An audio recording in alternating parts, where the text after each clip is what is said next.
നമ്മൾ ഇന്ന് നോക്കുന്നത് അത്ഭുതപ്പെടുത്തുന്നൊരു സംഭവമാണ്.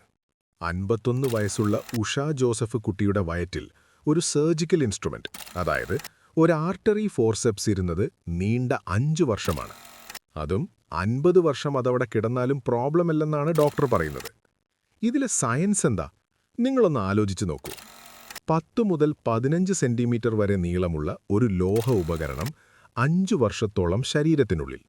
എന്നിട്ടും മാരകമായ അപകടങ്ങളൊന്നും സംഭവിച്ചില്ല. ഇതിന് പിന്നിൽ കൃത്യമായൊരു സയൻസ് ഉണ്ട്. ഈ ക്ലാമ്പ് വളരെ മെലിഞ്ഞതായിരുന്നു. അതോടൊപ്പം ശരീരത്തിനുള്ളിൽ ഒരിടത്ത് തന്നെ ഇത് ഉറച്ചുനിന്നു. അതുകൊണ്ട് ആന്തരിക അവയവങ്ങൾക്ക് വലിയ പരിക്കുകളൊന്നും ഉണ്ടായില്ല. നമ്മുടെ ശരീരം ഇതിന് ചുറ്റും ഒരു ആവരണമുണ്ടാക്കി ഇതിനെ അവിടെ ലോക്ക് ചെയ്തു.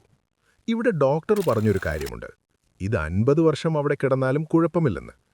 ശാസ്ത്രീയമായി പറഞ്ഞാൽ ഇത്രയും ചെറിയൊരു ഉപകരണം ഒരു പ്രത്യേക സ്ഥലത്ത് അനങ്ങാതെ ഇരിക്കുകയും അത് ആന്തരിക അവയവങ്ങളെ മുറിപ്പെടുത്താതിരിക്കുകയും ചെയ്താൽ ശരീരം അതിനെ സ്വീകരിക്കും. അതുകൊണ്ടാണ് വർഷങ്ങളോളം അത് ശരീരത്തിലിരുന്നിട്ടും മാരകമായ അവസ്ഥയിലേക്ക് പോകാതിരുന്നത്. പക്ഷേ ശ്രദ്ധിക്കേണ്ട ഒരു കാര്യമുണ്ട്. ഇതെല്ലാ കേസുകളിലും ശരിയാണെന്നില്ല. ഈ ഇൻസ്ട്രുമെന്റ് ചെറുതും സ്ലെൻഡറുമായതുകൊണ്ടാണ് ഇവിടെ വലിയ പ്രശ്നങ്ങളുണ്ടാകാതിരുന്നത്. വലിയ ഉപകരണങ്ങളോ മൂർച്ചയുള്ള ഭാഗങ്ങളോ ആണെങ്കിൽ അത് ആന്തരിക രക്തസ്രാവത്തിനോ ഗുരുതരമായ ഇൻഫെക്ഷനോ കാരണമായേക്കാം.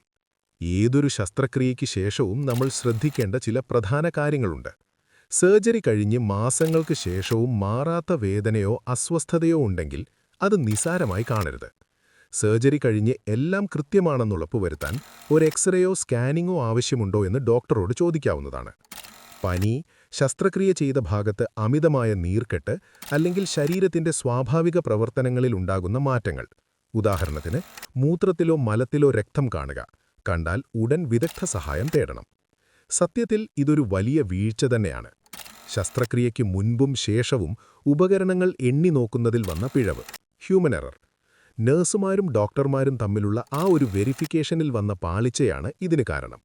ഈ സംഭവം നമ്മെ പഠിപ്പിക്കുന്നത് വലിയൊരു പാഠമാണ്. ഓരോ ശസ്ത്രക്രിയയിലും അതീവ ജാഗ്രത വേണം. മനുഷ്യസഹജമായ പിഴവുകൾ ഒഴിവാക്കാൻ കടുത്ത നിയമങ്ങൾ പാലിക്കണം. ശാസ്ത്രീയമായ സത്യങ്ങളും മനുഷ്യരുടെ ജാഗ്രത കുറവും തമ്മിലുള്ള ഈ ഒരു മെഡിക്കൽ മിസ്റ്ററി ശരിക്കും നമ്മളെ ചിന്തിപ്പിക്കേണ്ട ഒന്നാണ്. ശസ്ത്രക്രിയയ്ക്ക് ശേഷം മാറാത്ത വേദനകൾ ഉണ്ടെങ്കിൽ ജാഗ്രത പാലിക്കുക. അറിവാണ് ഏറ്റവും വലിയ പ്രതിരോധം.